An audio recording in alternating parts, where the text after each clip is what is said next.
नमस्कार जय जगन्नाथ नुआखाई उपलक्षे आपण मानकु मो चैनल रो अनेक अनेक अभिनंदन। नुआखाई जुहार आमर परंपरा आमर संस्कृति आमर गौरव आमर परंपरा आमर स्वाभिमान सांस्कृतिक प्रदर्शन। नुआखाई कोशलवासी जीवन में नूतन आशा और संभावनार वार्ता नहीं आसे। जननी बनरे नूतन प्राणर संचार हुए। स्रष्टों कृतज्ञता और वरिष्ठों को सम्मान जनाए। नुआखाईर उत्साह उद्दीपना ताको संस्कृति और मनोरंजन दुनिया को आकर्षित करिथाए। मन और हृदय को रूप रस छंद देई सुरताल लय देई प्रकाश करने को चेष्टा करे। यह हो जाए सांस्कृतिक प्रदर्शन। संसारर प्रत्येक वस्तु सजीव निर्जीव स्थावर अस्थावर विवर्तन बादर शिकार होइछि। केउठी आधुनिकता भितरे प्राचीन प्रवृत्तिर छाप देखा मिले तो केउठी परिवर्तनर महास्रोतर प्रतिकूलगामी होई मनुष्य स्थितिस्थापकता बजाय रखा चेष्टा करे। तेबे अवसर विनोदन मानविक मानसिकता एवं मौलिक उपादान परि मन हुए। निज भितर पुलकित शिहरण को आवेगजनित आनंद को निरोड़ा निर्जनता को कोमल भावना को प्रकाश करने को अभिप्राय मनीष हो जाए कवि लेखक चित्रकार संगीतज्ञ नृत्यशिल्पी वाद्यकार एपरी बहुत किछि। केवल तार अंतरर सांस्कृतिक चेतना को प्रकाश करने शब्द और ध्वनिर माध्यम निए। एही मेधा और प्रवृत्तिर प्रकाश और परिवेशन को उत्सव सृष्टि हुए। उत्सवर अनेक परिभाषा अछि। नारद पंचरात्र मतरे जे दुखरु मुक्ति दिए ताहा हेउछि उत्सव। अनिरुद्ध संहिता अनुଯାयी जहाँ पापरु मुक्ति दिए और मांगलिक कार्य पाई उत्साह दिए ताहा हला उत्सव। आधुनिक सामाजिक सांस्कृतिक परिभाषा रे समवेत भाव सम मानसिकता संपन्न व्यक्ति माने जे अनुष्ठान आनंद आस्वादन करि पारंती सेही आनंदवर्धक अनुष्ठान बा समावेश को उत्साह कहा जाए। जो उत्सवर नामजारक मात्रे ही महा आनंद को आवाहन करे जहाँ गण चेतन व्यापक स्तर में गृहीत हुए। एपरी एक उत्सवर नाम नुआखाई। श्रीमद् भागवत एकादश स्कंदरे कृष्ण उद्धव संवाद अति बड़ी जगन्नाथ दास लिखिछन्ति मो जन्म कर्मर कथन मोर उत्सवे कृष्ण मन आनंद करी मो उत्सव दिवस रजनी बंचिब। सांस्कृतिक चिंता चेतनार प्रकाश बहुविध उपरे होइथाय। पत्थर खोदेई फट चित्रकला मूर्तिकला साहित्यिक रचना व्यंगकारिता नृत्य संगीत नाटक आदि अनेक किछि। एथरे भी शास्त्रीय आदिवासी लोककला आधुनिक आदि अनेक प्रकार भेद कहबाक गले कलार जगत स्वयं एक महासमुद्र जेउठी स्थिर पानी मौसमी प्रभाव में चलमान होई उठे। प्रत्येक लहरी छंद तोड़े प्रत्येक वृष्टिधारा धरा को सबुजिमारे भरी दिए। प्रत्येक झरणा संगीत स्वरलिपि भरी दिए। शरत ऋतुर नाना वृष्टि नातिशीतोष्ण जलवायु कला प्रदर्शन पाई अनुकूल परिवेश सृष्टि करे। केवल जे नुआखाई उत्सव ताहा नुहे कला प्रदर्शन वर्ष सारा विभिन्न कारण उपलक्ष्य रे अनुष्ठित होइथाय।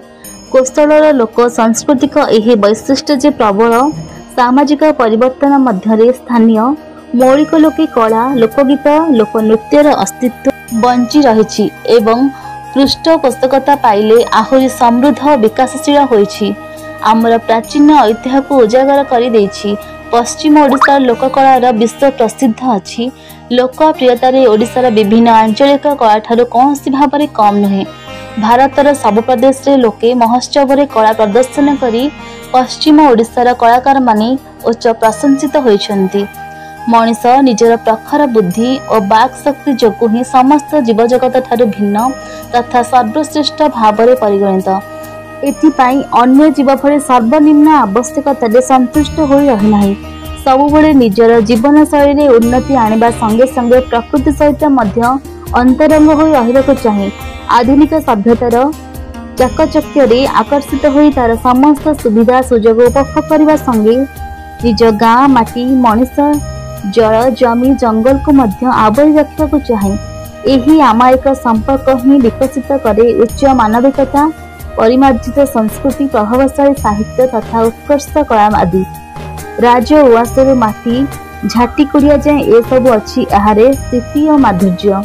मनुष्य हृदय स्वतःप्रवृत्त होई जो काव्यर उल्लासर धारा बही आसे ताहार नाम कविता।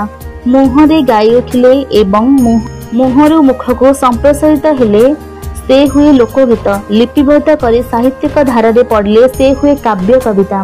पश्चिम ओडिशार पर्वपर्वाणी लोकगीतर उल्लेखनीय योगदान रही। सबु भाषार लोकगीत भली संबलपुरी लोकगीत भरी रही मानवीय संवेदना। दैनंदिन जीवनर हसकांद लुह लहू आशा निराशा आवेग उल्लासर कलात्मक अभिव्यक्ति। प्रेम और निवेदन लोकगीत फुटी उठी थाए सरल मनर प्रतिवेदन।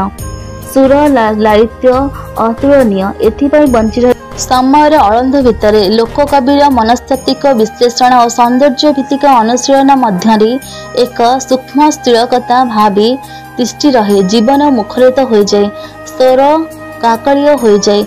एथिर प्राप्तिर आह्लाद अप्राप्तिर अनुशोचना एवं चिरस्रोता स्रोतस्विनी परी प्रभावित होता है।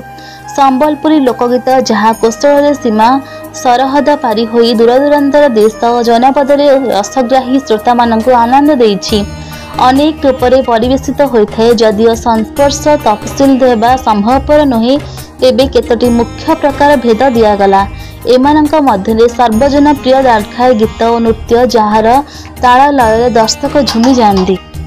आमोद प्रमोद संबलपुरी गीत डालखाई होमव भली माइल जेड जाईफुल छिलोलाई रसरकेरी दायिका विशेष अवसर गीत हलिया गीत झील कांदणा गुनजी कुटा गीत धानमोड़ा गीत करमा गीत गीत घुमुरा गीत आसु कविता पांडविनी छत्तीसगढ़ तालिका असंपूर्ण।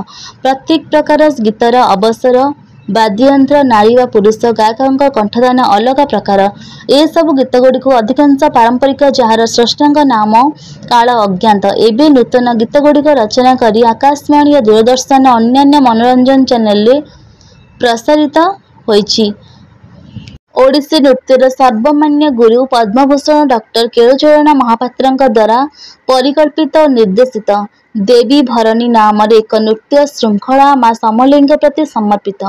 जय माँ समलेई।